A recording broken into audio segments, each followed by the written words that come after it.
Béni soit le nom du Seigneur, alléluia. J'aimerais partager avec vous une transition de la parole de Dieu sur un thème qui est la liberté. Alléluia. La liberté, c'est très important, les frères et sœurs. J'aimerais qu'à travers cette parole, à travers cette étude que l'on va faire, que l'on puisse valoriser, que l'on puisse reconnaître et prendre conscience de cette liberté que Jésus nous a donnée. Alléluia. Alors avant de commencer quoi que ce soit, alors j'aimerais qu'on prenne ensemble l'évangile de Jean chapitre 8. Alors évangile de Jean chapitre 8 et à partir du verset 23. Et voilà ce que dit la Bible. Et il leur dit, donc c'est Jésus qui parle, et il leur dit, vous êtes d'en bas, moi je suis d'en haut. Vous êtes de ce monde, moi je ne suis pas de ce monde. C'est pourquoi je vous ai dit que vous mourrez dans vos péchés. Car si vous ne croyez pas ce que je suis, vous mourrez dans vos péchés. Ensuite, on va prendre au verset 32. Et il va dire, vous connaîtrez la vérité, et la vérité vous affranchira. Alors ils répondirent, nous sommes la postérité d'Abraham, et nous ne fûmes jamais esclaves de personne. Comment dis-tu, vous deviendrez libres? En vérité, je vous le dis, leur répliqua Jésus. Quiconque se livre au péché est esclave du péché. Or, l'esclave ne demeure pas toujours dans la maison, mais le Fils y demeure toujours. Si donc le Fils vous affranchit, vous serez réellement libre. Amen. Alléluia. Alors voilà, je disais que ce thème de la liberté, c'est très important. J'aimerais qu'à la fin de cette étude, à la fin de cette réflexion, eh bien, tu puisses donner de la valeur à la liberté que Christ t'a donnée. Trop souvent, on voit des chrétiens qui marchent comme ils veulent, qui pensent comme ils veulent, qui font ce qu'ils veulent, parce qu'ils ne valorisent pas, ils ne comprennent pas la liberté que nous avons en Jésus. Alléluia. Alors, je ne prétends pas connaître tout, mais Dieu m'a éclairé sur ce sujet-là. On a une petite lumière, j'aimerais la partager avec vous. Amen. Alors, je disais, donc on reprend la lecture au verset 23 de l'évangile de Jean, chapitre 8. C'est juste après cette histoire, si vous lisez l'évangile de Jean, chapitre 8, c'est juste après que cette femme eut été prise en flagrant d'adultère. Et ils amenèrent cette femme, tous les juifs amenèrent cette femme au milieu, afin de la lapider. Et avant de la lapider, bien sûr, ils vont éprouver Jésus. Et donc, vous connaissez cette histoire, une fois que Jésus leur a dit que celui qui n'a jamais péché jette la première pierre. La Bible va dire que, repris par leur conscience, chacun se retirèrent, du plus ancien jusqu'au plus jeune. Et Jésus, donc vous connaissez la fin de cette histoire. Et lorsque cette femme eut été, justifiée, graciée, j'ai envie de dire graciée, non pas qu'elle a été justifiée, non pas innocentée, puisqu'elle était coupable, mais Jésus l'a graciée. Amen. Et ça, c'est important de le comprendre, que Jésus nous a fait grâce. Alléluia. Et juste après qu'il ait terminé donc de gracier cette femme, il va s'adresser donc aux Juifs, et donc il va entre autres leur dire ces paroles. Donc on prend au verset 23, et il leur dit, vous êtes d'en bas, et moi je suis d'en haut. Vous êtes de ce monde, et moi je ne suis pas de ce monde. Et comment que ça c'est important de le comprendre, de pouvoir de pouvoir l'assimiler, ce que Jésus est en train de dire. Alléluia. Il est en train de dire, Jésus, il est en train de comparer deux catégories de personnes. Il est en train de comparer les Juifs avec lui-même. Et on dirait que Jésus est en train non pas d'écraser, non pas d'humilier les Juifs, c'est pas ça. Jésus est en train de faire un constat. Voilà, si on prend un constat, si devant nous il y a une voiture bleue et à côté il y a une voiture rouge, on n'est pas en train de dénigrer la bleue en rapport de la rouge, on est simplement en train de faire un constat, il y a une voiture bleue et une voiture rouge, tout simplement. Et bien là, Jésus est en train de dire, vous êtes d'en bas. Et ça veut dire beaucoup de choses. Le vous êtes d'en bas, dans une autre parole, on pourrait dire, vous êtes d'ici bas. Ça veut dire que votre nature, elle est terrestre. Votre point de départ, Hein, il est en train de dire à Jésus, votre point de départ est en train de dire aux Juifs, c'est d'en bas, vous êtes terrestre. Alléluia. Et Jésus lui est en train de dire, moi, en parlant de Jésus, moi, je suis d'en haut. Alléluia.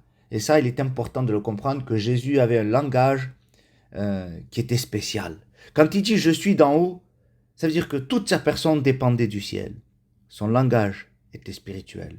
Sa manière de marcher était spirituelle. Or, les Juifs, leur langage était terrestre. Leur manière de marcher était terrestre. Et Jésus est en train de faire une distinction. Et si je te pose une question, j'ai envie de te poser cette question, de te dire de quelle partie tu aimerais être, toi, où tu t'identifies. Tu t'identifies dans le groupe des Juifs d'être terrestre ou de Christ d'être un chrétien. Logiquement, pour celui ou celle qui est né de nouveau, elle devrait se définir de Christ.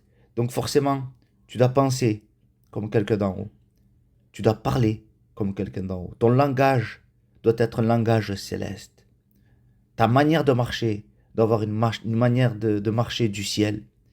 Et les frères, on ne doit pas avoir une manière de marcher terrestre, avec nos passions, nos désirs. Alors ça voudrait dire qu'on est d'en bas. Mais nous, alléluia, nous sommes d'en haut. Alléluia. Donc Jésus dit, vous êtes d'en bas, moi je suis d'en haut. Hein, donc on a compris cette distinction, eux ils sont terrestres, Jésus est du ciel.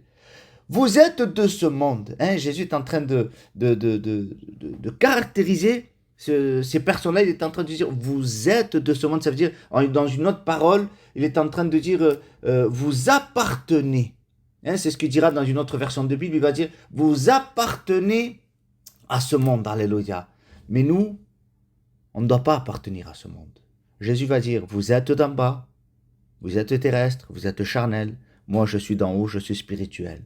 Vous êtes de ce monde, vous appartenez, c'est à ce monde. Hein, les Juifs, ils sont terrestres, ceux qui sont terrestres, forcément appartiennent à ce monde. Mais moi, dira Jésus, je ne suis pas de ce monde, alléluia. Et Jésus, dans la prière sacerdotale, dans l'évangile de Jean, chapitre 17, il va dire, Père, je ne te prie pas de les ôter du monde, mais de les préserver. Les frères, on ne doit pas ressembler au monde. On ne doit pas appartenir au monde, on appartient à Christ, alléluia. Nous sommes des chrétiens, alléluia. Et ça, c'est important de le comprendre. Alors, quand on continue la lecture, hein, donc vous êtes d'en bas, moi je suis d'en haut, vous êtes de ce monde, je ne suis pas de ce monde. C'est pourquoi, le mot c'est pourquoi, on peut le traduire avec voici la raison, voici le motif. La raison pour laquelle je vous dis ça, que vous mourrez dans vos péchés. Car si vous ne croyez pas ce que je suis, vous mourrez dans vos péchés. Jésus a un langage spirituel. Et les Juifs ont tendance à ne pas le comprendre. Et nous qui sommes spirituels, les frères, nous qui nous disons chrétiens, nous devons comprendre le langage de Christ. Ceux qui ne comprennent pas le langage de Jésus, alors ils sont terrestres, ils sont charnels. Un jour, Jésus va se présenter devant cet homme Nicodème, ou du moins Nicodème va se présenter devant Jésus, et Jésus va lui dire clairement, si tu veux voir le royaume de Dieu, il faut que tu naisses de nouveau. Et voilà que cet homme ne comprend pas ce langage. Pourquoi? Parce que Jésus est d'en haut, alléluia. Il a un langage qui est céleste, qui est du ciel. Et il va lui dire, il faut que tu naisses de nouveau. Et là, cet homme-là ne le comprend pas, Nicodème. Il va dire, comment un homme vieux, un homme de mon âge, devrais-je retourner dans le sein de ma mère et renaître de nouveau? Et Jésus va s'étonner, va dire, tu es docteur d'Israël et tu ne sais pas ces choses-là. Que c'est important, les frères, de comprendre Jésus. Donc c'est pour ça que je vous dis, quand il va dire, c'est pourquoi je vous ai dit, vous mourrez dans vos péchés. Celui qui est d'en bas, celui qui appartient dans ce monde, il meurt dans son péché. Pourquoi? Parce que s'il ne croit pas ce que je suis, vous mourrez dans vos péchés. Donc il y a une manière de s'en sortir. Si, le mot si, c'est une condition. Hein, je te donne quelque chose. Si tu me fais ceci ou si tu fais cela. Il y a toujours le mot si, c'est une condition. Et Jésus est en train de dire, c'est pourquoi je vous ai dit que vous mourrez dans vos péchés, car si, la condition, vous ne croyez pas ce que je suis. Et qu'est-ce qu'il est, Jésus? Il est le Fils de Dieu. Alléluia. Nous devons croire que Jésus est le Fils de Dieu. Si vous ne croyez pas ce que je suis, alors vous mourrez dans vos péchés. Ensuite, donc c'est pour ça que c'est important de reconnaître Jésus comme son sauveur pour pouvoir être libéré de son péché. Ensuite, il va continuer son discours, Jésus, et on va atterrir au verset 32. Il va dire, vous connaîtrez la vérité, hein, lorsqu'il leur parle aux Juifs, toujours pareil, il a le même public, hein, ce sont les Juifs, les mêmes personnes. Il va dire, vous connaîtrez la vérité, et la vérité vous affranchira. Hein, c'est ça, le mot affranchir, c'est vous rendra libre. Vous connaîtrez la vérité vous rendra libre. C'est ça qu'il est en train de dire Jésus. Et voilà que ces hommes-là, les Juifs, ne le comprennent pas. Et alors, ils vont avoir une réponse, comment dire ça, une réponse ils vont quelque part être un peu vexés, ou je sais pas, ils vont se sentir un peu touchés, ils vont dire, et ils répondirent, nous sommes la postérité d'Abraham, et nous ne fûmes jamais esclaves de personne. Comment dis-tu, vous deviendrez libres? Parce qu'ils ne comprennent pas. Pour eux, ils n'ont jamais été esclaves de quoi que ce soit. Logiquement, on libère quelqu'un qui est lié. Et eux ne se sentent pas liés. Et Jésus est obligé de leur expliquer. Et il va prendre au verset 34, il va leur dire, en vérité, je vous le dis, leur répliqua Jésus, quiconque se livre au péché est esclave du péché. Jésus est en train d'expliquer, eh bien, que celui qui se livre au péché est esclave du péché. Et Jésus leur a fait cette démonstration. D'abord, il leur a fait une démonstration physique à travers cette femme qu'ils ont voulu condamner. Cette femme qui a été prise en flagrant adultère, rappelez-vous, Jésus, à travers cette image, il a prouvé à tous les Juifs qui étaient là présents que tous étaient pécheurs, puisqu'il n'y en avait pas un qui a pu jeter la pierre à cette femme. Puisque Jésus a dit que celui qui n'a jamais péché jette la première pierre. Or, tout le monde a péché. Tout le monde était condamnable en vis-à-vis de la loi de Dieu. Alors chacun posèrent leur pierre. Et ensuite, Jésus va leur faire cette étude et va leur expliquer que quiconque se livre au péché est esclave du péché. Or, pour eux, ils n'étaient pas esclaves. Pour eux, ils étaient libres. Vous avez vu un peu comment on peut être aveuglé. On se croit être libre de quelque chose, mais en réalité, on est esclave du péché.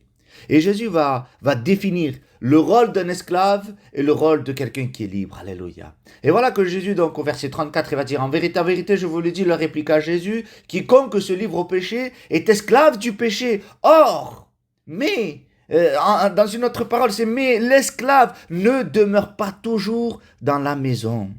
Le mot ne demeure pas toujours. Jésus est en train de dire, il ne possède pas la vie éternelle, il n'est pas toujours dans la maison à perpétuité. Non, l'esclave ne demeure pas toujours, mais le fils, il demeure toujours. Alléluia. Celui qui est appelé fils, celui-ci à l'éternité, à la vie éternelle. Alléluia. C'est pour ça qu'il reprend verset 36. Si donc le fils vous affranchit, vous serez réellement libre. Alléluia. Et ça, c'est important de comprendre parce qu'il faut être fils. Or, je ne dois pas être un esclave, je dois être fils. Mais comment être fils une fois qu'on comprend que pour être libéré, il faut être libéré du péché, puisque nous sommes livrés au péché, je suis condamné au péché. Maintenant, il faut que le Fils de Dieu me libère. Et il faut que je passe du statut d'esclave au statut de fils. Et là, alléluia, eh bien, on reprend l'évangile de Jean au chapitre 1er. Et à partir du verset 12. Et voilà ce que dit la Bible. La parole de Dieu dira, mais à tous ceux qui l'ont reçu, là il parle de la parole de Dieu, à tous ceux qui l'ont reçu, à ceux qui croient en son nom, alléluia.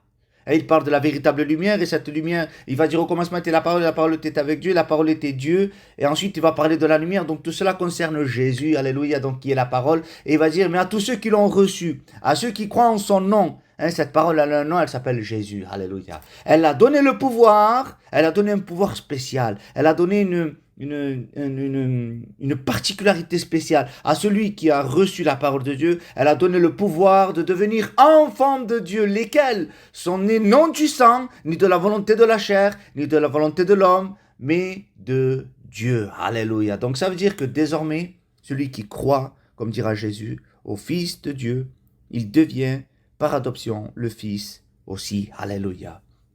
Donc on comprend que c'est important. D'accord, cette liberté, lorsqu'on est pécheur, on est livré au péché.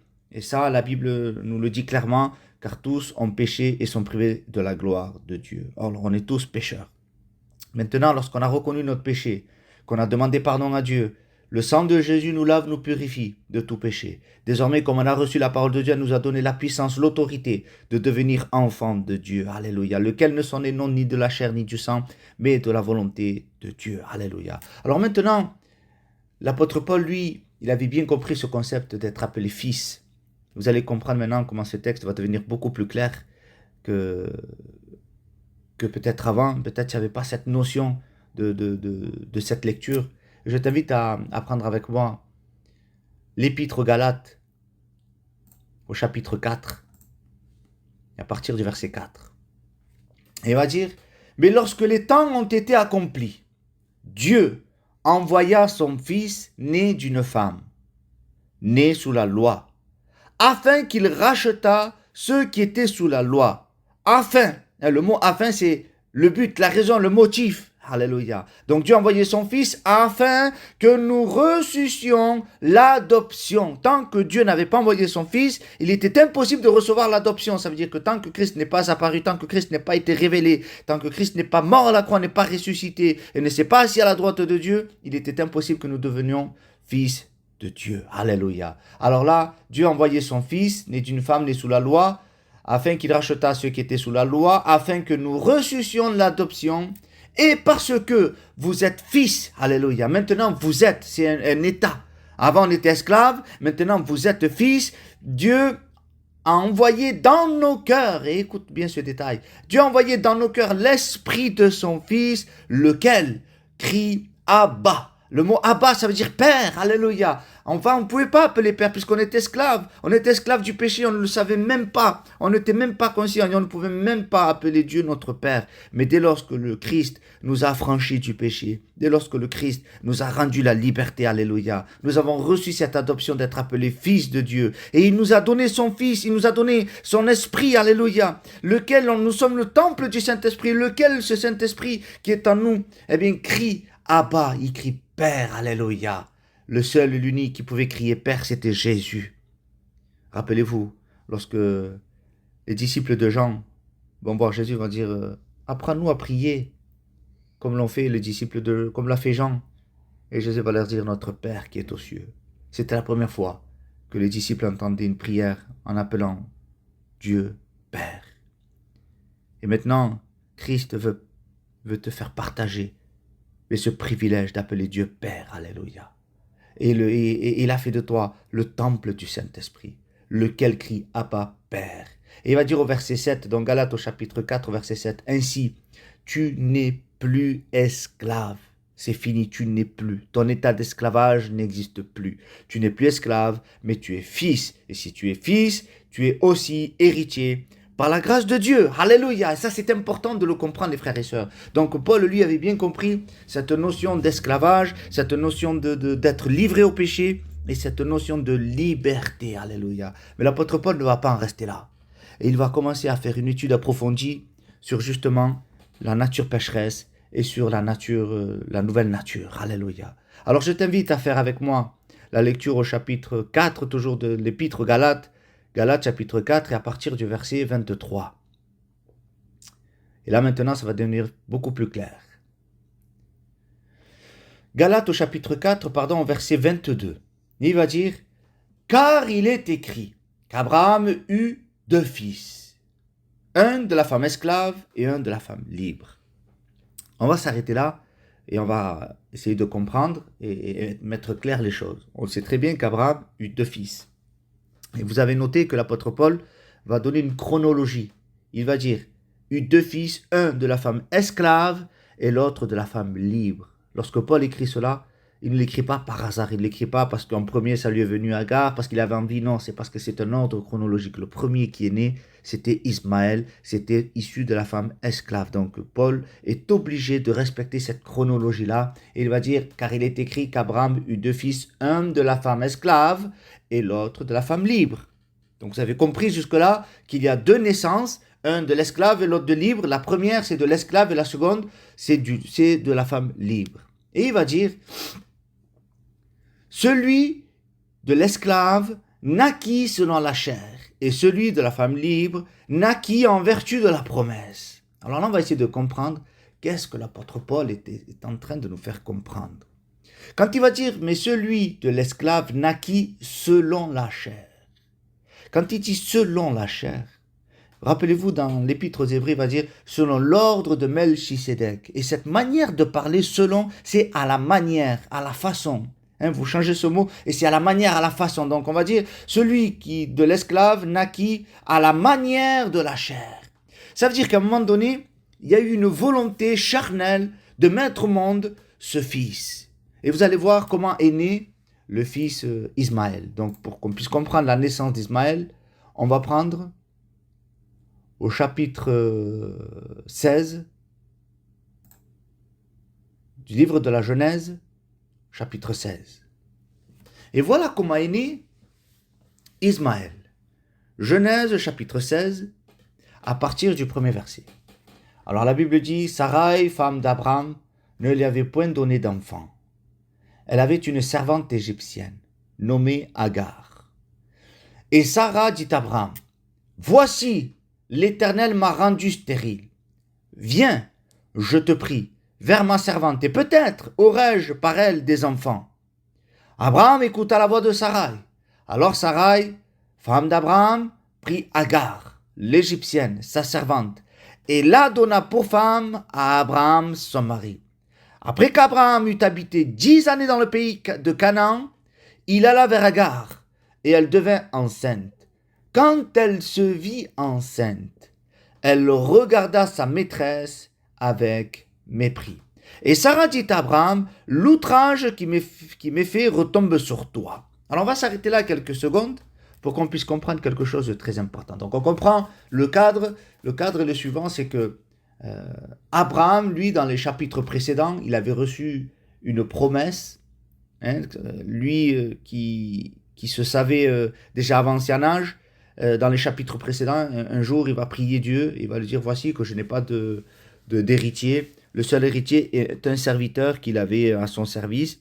Et Abraham comptait lui donner tous ses biens, il comptait lui donner tout son héritage à ce serviteur-là. Mais voici que Dieu lui parle et lui dit non, ton héritier sortira de tes entrailles. Donc Dieu est en train de le préparer à la promesse, alléluia. Et voilà qu'Abraham, lui, il garde ça dans son cœur. La Bible dit qu'il va croire en cette promesse et cela lui fut imputé à justice. Abraham a cru simplement, il n'a pas cherché à comprendre et c'est à cela que nous sommes appelés, c'est à croire, à ne pas chercher à comprendre car Dieu se plaît dans un cœur qui croit et non pas qu'il comprend tout, qui veut tout savoir parce qu'il y a des choses, des parts mystérieuses cachées qui lui appartiennent à Dieu. Nous sommes des croyants, alléluia. Donc quand on continue, Abraham, lui, garde dans son cœur cette promesse de que Dieu va lui donner un héritier. Mais voilà que le temps passe et que Sarah voit aussi que le temps passe et il n'y a toujours pas d'enfant qui arrive. Et là, au chapitre 16, on arrive et voici que là maintenant, Sarah, bien, comme elle se voit, disons, sans enfant, alors elle se sent obligée de prendre les devants. Et que c'est dangereux de faire ça, les frères. Ne devançons jamais le plan de Dieu. Alors la Bible dit que Sarah, donc femme d'Abraham, va prendre cette femme égyptienne qui était à son service. Ça veut dire que Sarah, elle était libre, mais Agar, sa servante, était au service, donc elle n'était pas libre, elle était au service de Sarah. Ok ? Donc quand on continue la lecture, la Bible dit que ça part d'un bon sentiment, hein, ça part d'une volonté personnelle, que Sarah veut donner Agar comme femme à Abraham pour qu'ils aient un enfant. Et voici que ça marche. Et la Bible va dire quelque chose d'important. Que Agar va tomber enceinte. Et là, il va se passer quelque chose. Il va se passer que Agar va avoir un comportement qui est différent dès lors elle commence à avoir le fruit dans son sein. Ça veut dire qu'avant, Agar, elle marchait côte à côte avec Sarah. Elles étaient tout le temps d'accord, ou du moins Agar était tout le temps d'accord, elle était tout le temps au service de Sarah. Et voici que maintenant, dès lors qu'elle se voit enceinte, on pourrait croire que que Agar était peut-être moins obéissante, ou peut-être qu'elle était moins d'accord avec les choses de Sarah, quand elle disait quelque chose. Et là maintenant, Sarah, elle va se rendre compte qu'il y a eu un changement de comportement. Et là, elle va se plaindre. Et la Bible dit clairement, elle va dire que au verset 4, hein, Genèse chapitre 16, verset 4, il alla vers Agar et elle devint enceinte. Quand Agar se vit enceinte, elle regarda sa maîtresse avec mépris. Et ça, c'est important. Hein, quand on dit elle regarda avec mépris, dans une autre version, on va dire elle se mit à mépriser sa maîtresse. Et il n'y a rien de pire que de mépriser quand deux femmes se méprisent. Il n'y a rien de pire que cela. Rappelez-vous de la mère de Samuel, de Pénina et de Anne. Lorsque Pénina tombait enceinte, elle méprisait Anne au point qu'elle se sentait très mal. Et il ne faut pas qu'il y ait de mépris. Et là, c'est ce qu'elle faisait, cette femme Agar. Elle méprisait sa maîtresse. Et donc, Sarah, comme elle s'en aperçut, elle va faire quelque chose, elle va se plaindre à Abraham. Et quand elle va se plaindre, elle va dire au verset 5, et Sarah dit à Abraham, l'outrage qui m'est fait retombe sur toi. J'ai mis ma servante dans ton sein. Et quand elle a vu qu'elle était enceinte, elle m'a regardé avec mépris. Que l'Éternel soit juge entre moi et toi. Alors Abraham répondit à Sarah, voici ta servante est en ton pouvoir. Agis en son égard comme tu le trouveras bon. Alors Sarah la maltraita et Agar s'enfuit loin d'elle. Donc voilà que Agar est enceinte et voici que l'enfant va naître puisqu'il va s'appeler Ismaël. Mais comme elle ne s'entend pas, ou du moins Sarah ne s'entend pas avec Agar, elle va devoir s'enfuir loin. Et lorsqu'elle s'enfuit, la Bible dit au verset 7, quand on continue la lecture, l'ange de l'Éternel la trouva près d'une source dans le désert, et près de la source qui est sur le chemin de Shur, il dit à Agar, servante de Sarai, d'où viens-tu et où vas-tu? Alors elle répondit, je fis loin de Sarah ma maîtresse. L'ange de l'Éternel lui dit, retourne vers ta maîtresse et humilie-toi sous sa main. L'ange de l'Éternel lui dit, je multiplierai ta postérité, et elle sera si nombreuse qu'on ne pourra la compter. Alors l'ange de l'Éternel lui dit, voici, tu es enceinte, et tu enfanteras un fils à qui tu donneras le nom d'Ismaël. Donc vous voyez, cet enfant Ismaël va naître. Donc quelques mois après, on sait très bien que la conception, ça dure 9 mois. Donc 9 mois après, cet enfant va naître. Et voici que là maintenant, donc 2 chapitres suivants, au chapitre 18, donc là on parle du chapitre 16, où Ismaël va naître. Et au chapitre 18, maintenant, la Bible va dire que l'Éternel est apparu à Abraham dans les chaînes de Mamré. Et lorsqu'il va s'adresser à Abraham, je vous la fais court, il va lui annoncer quelque chose. Il va lui dire, donc Genèse au chapitre 18 au verset 10, l'un d'entre eux lui dit, je reviendrai vers toi à cette même époque et voici, Sarah ta femme aura un fils. Donc déjà, il ne parle pas d'Ismaël, puisque là, il parle de Sarah. Sarah, ta femme aura un fils. Il ne parle pas d'Agar, il parle de Sarah. Donc il va dire, ta femme aura un fils. Sarah écoute à l'entrée de la tente qui était derrière lui. Donc vous comprenez bien qu'il y a 2 naissances. Il y a eu la naissance d'Ismaël qui a été voulue avec un homme et une femme. Ça a été la volonté d'un homme et d'une femme. Et maintenant que cet enfant Isaac qui va naître de Sarah, ce n'est pas un homme et une femme qui l'ont voulu, qui l'ont désiré, c'est premièrement parce que Dieu l'a accordé, c'est parce que Dieu l'a dit, elle va être enceinte. Vous comprenez ce parallèle-là. Donc maintenant, quand on reprend l'épître aux Galates, on comprend mieux maintenant ces deux naissances. Donc on reprend au chapitre 4 d'épître aux Galates, et à partir du verset 23. Suivez-moi, c'est très important. Donc il va dire, car il est écrit qu'Abraham eut 2 fils, un de la femme esclave et un de la femme libre. Jusqu'à là, on a compris les 2. Mais celui de l'esclave naquit selon la chair, et celui de la femme libre naquit en vertu de la promesse. Ces choses sont allégoriques. Ce mot allégorique, ça veut dire c'est une image, une représentation. Et ça, il faut qu'on comprenne que chaque personne, chaque être humain, eh bien, il est confronté à ces 2 naissances. En réalité, l'apôtre Paul est en train d'expliquer qu'il y a eu 2 enfants qui sont issus de 2 naissances différentes. Vous allez comprendre. Tous les êtres humains dépendent de la première naissance qui est de la femme esclave, qui est la volonté d'un homme et d'une femme. Si je prends mon cas personnel, je suis né parce que mes parents ont désiré avoir un enfant et je suis né. Mais quant à la promesse, l'apôtre Paul est en train de dire que ça, c'est la nouvelle naissance. Ça vient d'en haut, ça vient du ciel, ça ne vient pas de la terre. Donc, c'est important de comprendre que chaque être humain dépend de la première naissance de Agar, qui est la chair, qui est terrestre, qui est sous le péché, qui est l'esclavage. Mais la deuxième naissance dont Jésus parlait, quand il disait qu'il faut naître de nouveau, dont il disait qu'il fallait être fils, eh bien celle-ci, c'est selon de la volonté de Dieu. Et cette nouvelle naissance, on la reçoit uniquement en croyant que Jésus est mort à la croix, qu'il est ressuscité et qu'il viendra nous chercher et qu'il est le Fils de Dieu. Alléluia. Donc on comprend bien qu'il y a 2 naissances, mais qu'il y a euh, deux naissances qui sont différentes. Alléluia. Donc, quand on continue la lecture, il va dire que ces choses sont allégoriques, car ces femmes sont deux alliances. L'une du mont Sinaï, enfantant pour la servitude, et c'est Agar. Car Agar, c'est le mont Sinaï en Arabie, et elle correspond à la Jérusalem actuelle, qui est dans la servitude. Donc ça, c'est important de le comprendre. Le juif qui veut s'approcher de Christ, quand il va lire cette histoire de Agar et de Sarai, il doit s'identifier au fils de la servitude, au fils de Agar. Et chacun doit s'identifier à cette naissance-là, de se dire « je suis un esclave », pour ensuite passer à la nouvelle naissance, pour dire « je crois que Jésus est le Fils de Dieu ». C'est pour ça que Jésus dira « allez par le monde entier, prêchez la bonne nouvelle, celui qui croira et qui sera baptisé sera sauvé ». Alléluia.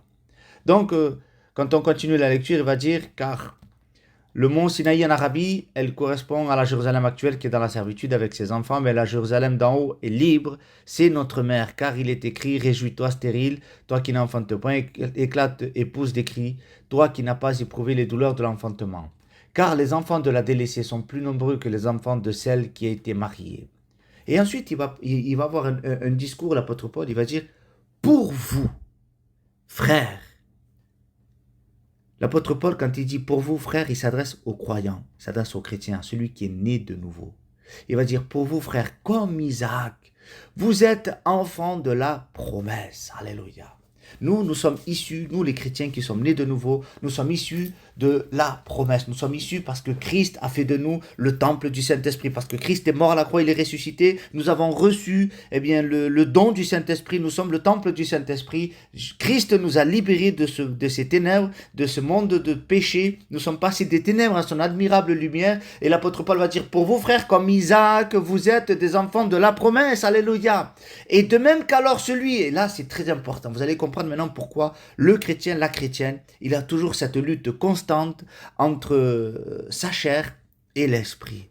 Ça vous arrive bien des fois, lorsque vous luttez, le pire ennemi, on le dit toujours, tous les pasteurs le disent, tous les serviteurs le disent, que notre pire ennemi, ce n'est pas le diable, ce n'est pas le monde, puisque le diable a été vaincu à la croix, le monde, Jésus a dit, courage, j'ai vaincu le monde, mais en ce qui concerne nos désirs et nos passions, la Bible dira, vous devez crucifier votre chair. On a toujours cette lutte perpétuelle entre nous, entre j'ai le choix de dire oui, j'ai le choix de dire non, je peux pécher comme je peux ne pas pécher, et ça c'est une lutte constante et on n'arrive pas à bien des fois définir et mettre le curseur là où il faut. Mais grâce à cette étude, j'aimerais t'éclairer. Regardez par la suite. Il va dire, pour vous frères, donc on prend Galates chapitre 4, verset 28. Pour vous frères, comme Isaac, vous êtes enfants de la promesse. Et de même qu'alors, celui qui était né selon la chair, persécutez celui qui était né selon l'esprit.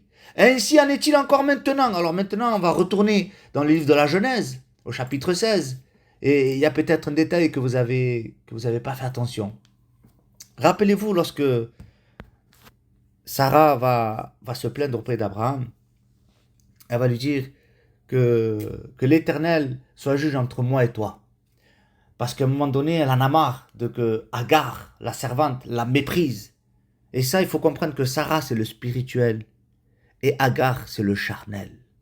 Et ça, c'est une lutte perpétuelle. Et Dieu, à travers cette histoire, il est en train de t'expliquer que voilà ce qui se passe en réalité en toi. Et il va dire que à un moment donné, elle va se plaindre, et elle va lui dire à Abraham que l'Éternel soit juge entre moi et toi. Et Abraham va lui répondre quelque chose de sage. Abraham, dans l'esprit de Dieu, va lui répondre quelque chose de sage. Il va lui dire, voici ta servante. Et rappelez-vous, Agar est au service de Sarah. Donc si on le spiritualise, ce texte, ça veut dire que ta chair est soumise au spirituel. Alléluia. Ta servante est en ton pouvoir.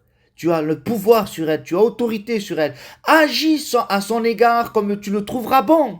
Abraham lui donne un conseil spirituel. Lisez-le, c'est dans Genèse au chapitre 16, à partir du verset 6. Il va dire, agis à son égard comme tu le trouveras bon, comme tu le désires, comme tu as envie de faire, Sarah. Et Sarah alors va dire au verset 6, alors Sarah la maltraita. Et Agar s'enfuit loin d'elle. Et voilà, les frères, le comportement que l'on doit avoir, nous. La nature spirituelle doit maltraiter la nature pécheresse que nous sommes. nous devons lui donner du fil à retordre à ce corps. L'apôtre Paul dirait à un moment donné, misérable que je suis, qui me livrera de ce corps de mort? Quand je veux faire le bien, c'est le mal qui s'attache à moi. Et ainsi de suite. Vous comprenez bien qu'à un moment donné, nous avons la puissance, l'autorité de dire non, la liberté, chose qu'avant on ne pouvait pas faire. Avant, nous avions envie de faire le mal et on ne cherchait pas à comprendre, on le faisait. Mais aujourd'hui, nous sommes libres de dire non. On ne peut pas dire c'est le diable qui a fait que, c'est le monde qui a fait que. Non, nous sommes libres, les frères et sœurs, de dire non au péché. Donc nous n'avons pas le droit de pécher puisque nous sommes libres. Alléluia. Comme cette femme, elle peut dire à un moment donné qu'Agar était au service de Sarah. Et comme Agar, elle méprisait, bien des fois ça arrive que la chair veut mépriser le spirituel. Alors, Sarah va faire quelque chose d'important. Elle va la maltraiter à un tel point, les frères, à un tel point, les sœurs, que Agar s'enfuit loin d'elle. C'est normal, on ne peut pas rester à côté de quelqu'un qui nous maltraite. On ne peut pas rester côte à côte de quelqu'un qui nous veut du mal, qui nous fait du mal. Alors Agar, elle est obligée de s'enfuir à un tel point que tu dois lui donner du fil à retordre à ta chair, qu'elle doit s'en aller, qu'elle doit partir loin, loin, loin. Alléluia. Mais voilà, il va se passer quelque chose. Au chapitre 16, au verset 7 du livre de la Genèse. L'ange de l'Éternel la trouva près d'une source d'eau dans le désert. Vous vous imaginez un peu que l'ange de l'Éternel va aller chercher Agar. Et il va lui dire, Agar, servante de Sarah, il lui rappelle, quand il appelle, il dit Agar, servante de Sarah, comme en disant, je ne peux pas t'appeler Agar tout simplement, non, n'oublie pas, tu es la servante de Sarah. Écoute bien ce détail. D'où viens-tu et où vas-tu? Elle répondit, je fuis loin de Sarah, ma maîtresse. Et l'ange de l'Éternel lui dit, retourne vers ta maîtresse. Mais je ne comprends pas, Seigneur. Tu me dis qu'il faut que je maltraite ma chair et tu me la fais revenir. Je ne comprends pas.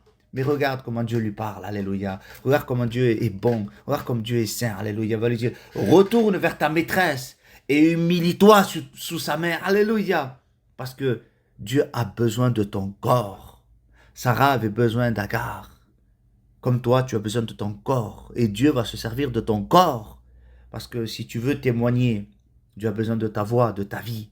Si tu veux chanter, Dieu a besoin de ta voix, de ton corps. Si tu veux prêcher, si tu veux vivre, comment on peut voir que tu es une vraie chrétienne, un vrai chrétien, si ce n'est pas par ta marche? Et comment tu marches si ce n'est pas avec tes jambes? Vous comprenez ça, les frères et sœurs? Donc, ta chair, tu en as besoin, mais quand elle va revenir, n'oubliez pas, elle va dire, je fuis loin de Sarah, ma maîtresse, mais l'ange de l'Éternel lui dit, retourne vers ta maîtresse, mais humilie-toi sous sa main. Alléluia. Et regardez maintenant, on va continuer un détail qui est très important.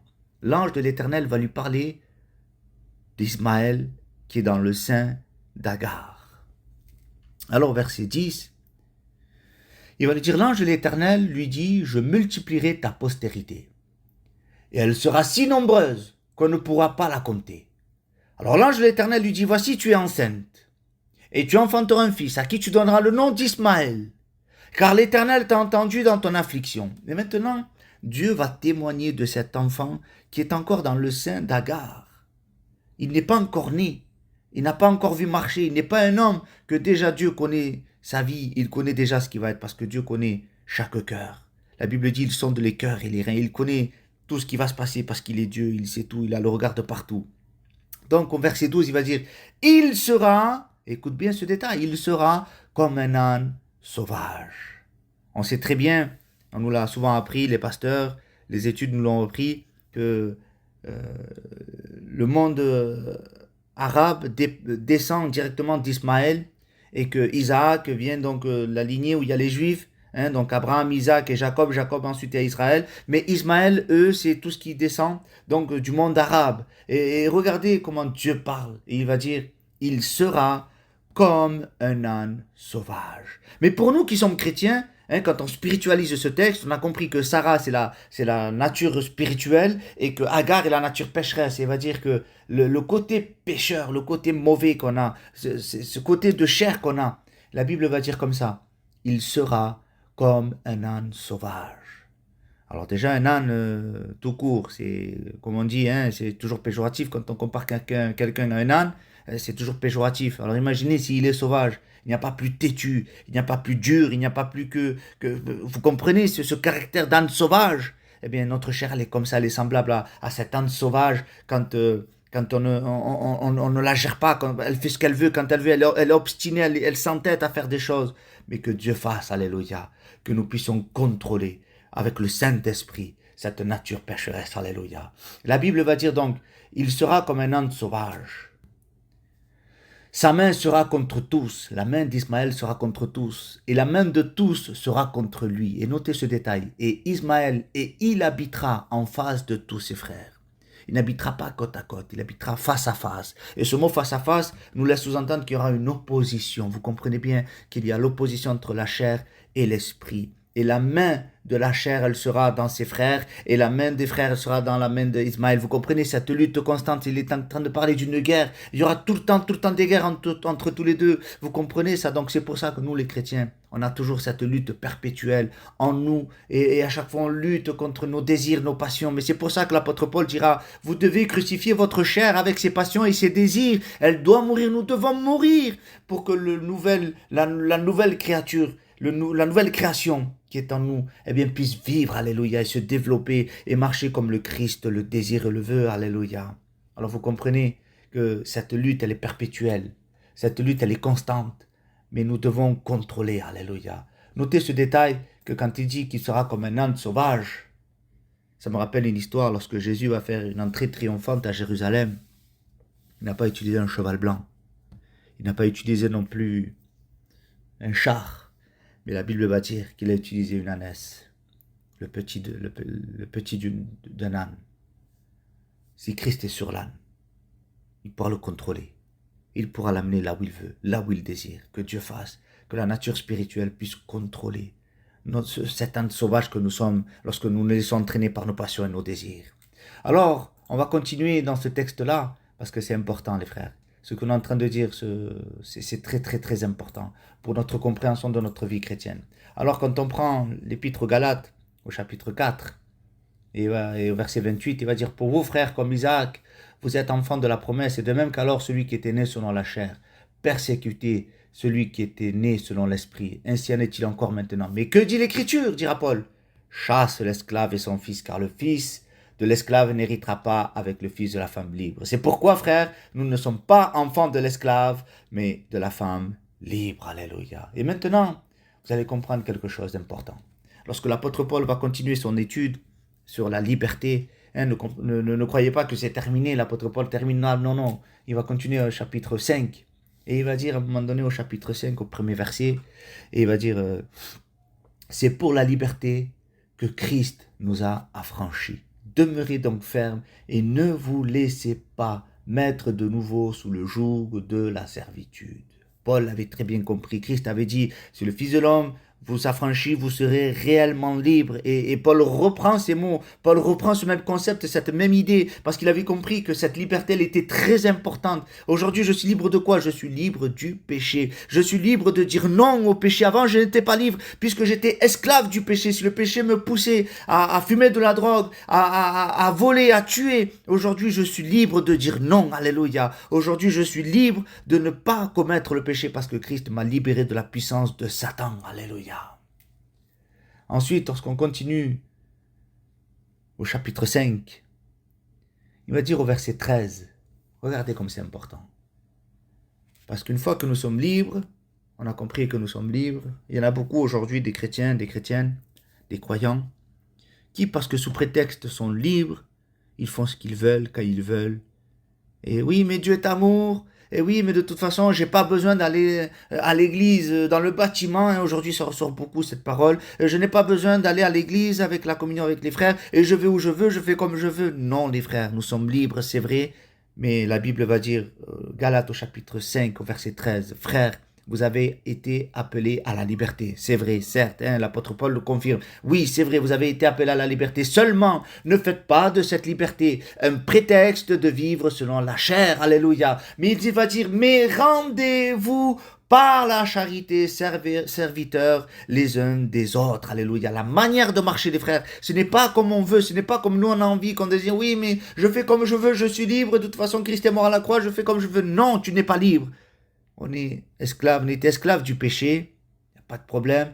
Christ nous a libérés de cet esclavage du péché. Désormais, nous sommes libres de dire non au péché, mais n'oublions pas que nous ne devons pas faire un prétexte de vivre selon la chair. Selon la chair, on a dit à la manière de la chair. Mais la Bible va dire, mais rendez-vous par la charité, par amour, nous devons être serviteurs les uns des autres. Oui, les frères, par amour, je dois servir tous les croyants, tous, même celui que tu ne supportes pas, même celui qui parle trop fort, même si celui qui pour toi ne paraît pas très spirituel, même celui qui te paraît pas trop chrétien, même celui qui te fait un peu de mal, même celui qui te méprise, tu dois l'aimer parce que la Bible dit rendez-vous par l'amour, serviteurs les uns des autres. Si tu n'aimes pas ton prochain, si tu n'aimes pas ton frère, alors tu n'es pas un chrétien, tu n'es pas une chrétienne, tu dois aimer ton prochain. Alléluia.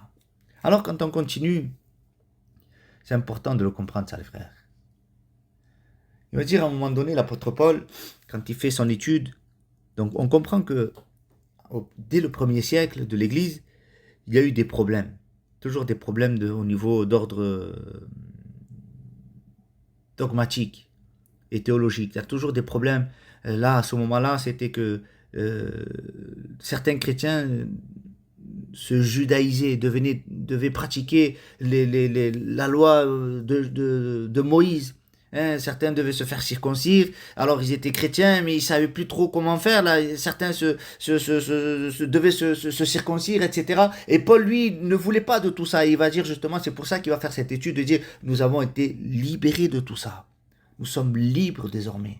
Libres. Et il va dire au verset 11, Galates au chapitre 5, au verset 11, pour moi, frère, si je prêche encore la circoncision, ça veut dire, si je dis encore aux autres, il faut se faire circoncire, il faut pratiquer le Shabbat, il faut faire le sacrifice, il faut ne plus manger ceci, et il faut aller à Jérusalem pour faire cela. Et si on est encore dans ces rudiments-là, alors pourquoi suis-je encore persécuté? Pourquoi Paul était persécuté à votre avis? Pourquoi les Juifs lui en voulaient? Parce que justement, il combattait cette idée-là. Il disait, nous avons été libérés.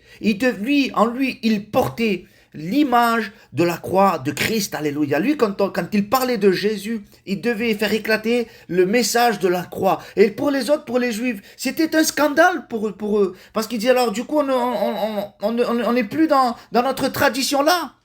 Mais l'apôtre Paul disait, pourquoi je suis persécuté? Le scandale de la croix a disparu. Si je fais comme les Juifs, il est en train de dire l'apôtre Paul, si je vous dis, oui, faites vos circoncires, oui, faites encore Shabbat, oui, allez-y encore à Jérusalem, à quoi ça sert? Où est le message de la croix? À quoi il sert le message de la croix? Vous comprenez ça? Il faut qu'il y ait un impact. Et ça, si on pourrait l'occidentaliser, hein, pour nous les Occidentaux, nous qui sommes païens, qui n'avons pas été éduqués selon la loi mosaïque, nous qui ne sommes pas juifs de base, eh bien on peut prendre ce texte et de dire, eh bien il faut que les gens voient en nous le message de la croix, l'impact du message de la croix. C'est-à-dire que si je continue à faire comme le monde, pourquoi alors on va me persécuter? Si je vais, excusez-moi pour ce que je dis, mais si je continue à aller au bar et boire de l'alcool et à jouer aux cartes comme avant, où est l'impact de la croix? C'est ce que l'apôtre Paul dit, le scandale de la croix, il a disparu. Alors ça sert à rien que je parle de... Je ne marque pas la différence. Si je continue à jouer à mon PMU, à mon tiercé, à fumer ma cigarette, à faire des choses qui ne sont pas à la gloire de Dieu, où est le message de la croix? Pourquoi j'ai renoncé à toutes ces choses-là? Par amour à Christ, alléluia. Avant, mes amis me voyaient chanter, danser, me voyaient agir d'une manière, boire de l'alcool, faire ceci, faire cela. Maintenant, je ne le fais plus. Et eux, pour eux, mais qu'est-ce qui lui est arrivé à celui-ci? Qu'est-ce qui a fait qu'il a changé? Mais je ne comprends pas. C'est un scandale, ça. Mais oui, je porte le message du scandale de la croix. C'est à cause de la croix. Et je veux mettre en avant, en évidence, le message de la croix. Est-ce que toi, en particulier, tu mets en évidence le message de la croix? Si tu n'as pas changé, si tu es toujours comme avant, si tu fais comme le monde, alors il n'y a pas de scandale de la croix. Il n'y a pas d'impact de la croix. La croix, ça se voit. Quelqu'un qui est chrétien, ça se voit. Quelqu'un qui a vécu l'amour de Christ, ça se voit. On ne trompe pas Dieu. On ne peut pas faire comme le monde et suivre Jésus. On ne peut pas servir deux maîtres à la fois. On ne peut pas dire chrétien, je suis dans le monde. On ne peut pas dire je fais la Noël, je bois l'alcool comme tout le monde et je suis chrétien. Non, c'est pas possible. Il faut qu'il y ait une différence. Je ne peux pas dire je vais dans les mariages, je fais comme je veux. Non, où elle est la différence? Il faut qu'il voie la différence. Non pas pour dire qu'on est meilleur, non pas pour dire on a été formaté, non, mais pour que le message de la croix ressorte. Cet homme n'agit plus comme avant. Pourquoi? Parce qu'il a reçu Christ, parce qu'il a reçu le message de la croix. Et rien qu'en ne pratiquant plus le péché, rien qu'en ne faisant plus comme avant, alors c'est un message que je suis en train de transmettre. Et je t'invite à vraiment à méditer cette parole, de te dire, oui, je veux qu'il y ait cet impact. Un serviteur de Dieu disait, si on fait un accident de la route et que la voiture elle fait 10 tonneaux et qu'elle a percuté la barre d'arrêt d'urgence et que par-dessus on a été percuté par une autre voiture, 5 minutes après on ne peut pas sortir de la voiture et être comme rien, de dire bon ben voilà j'ai été percuté et raconter ça. Il doit y avoir une marque de dire il a passé des mois à l'hôpital, il a eu telle fracture, ça doit se voir. L'impact avec Jésus, l'impact du message de la croix, ça doit se voir les frères, ça doit se voir les sœurs. Alors je t'invite vraiment à pouvoir comprendre ce message-là, de te dire qu'il y a deux natures, il y a la nature pécheresse et la nature de la nouvelle naissance qui doit se voir. Alléluia. Que Dieu vous bénisse.